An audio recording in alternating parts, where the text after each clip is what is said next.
Hey guys, Ben here, Melbourne City Chiropractic. Today I'm going to go through the Cobra exercise, but I'm going to go through a variation on the Cobra exercise. Now, anyone that's been in our practice for a length of time will know that we actually don't like the Cobra exercise. It's very commonly done within yoga. It's actually used in a lot of mobility these days.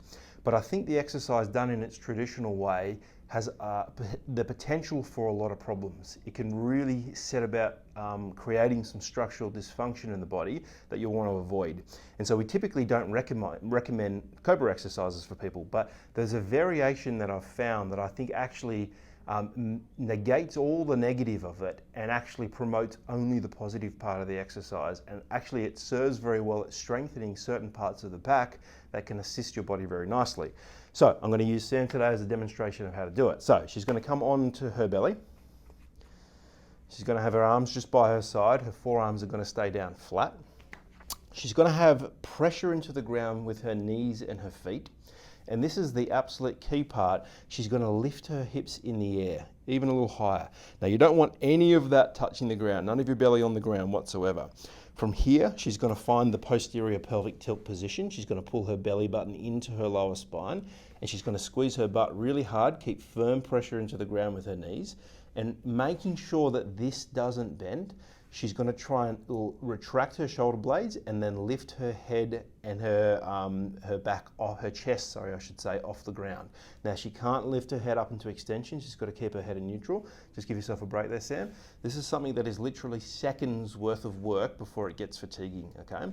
So we're going to do that again. So posterior pelvic tilt, that stays up. Sam's going to retract shoulder blades, lift her head and chest off the ground. Hold for a second, and then come back down again.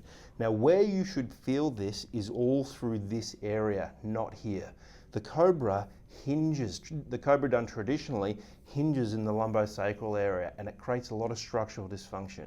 If we maintain that with the posterior pelvic tilt and then emphasize extension through here, what we're going to do is build a lot of strength through this muscle, which is actually a very good muscle to help our bodies compensate a bunch better. What it looks like, rather than a big arch like the traditional Cobra looks like, is it actually just looks like we're flattening Sam's spine. You just have a complete break there, Sam. Just we're flattening her spine rather than arching her spine.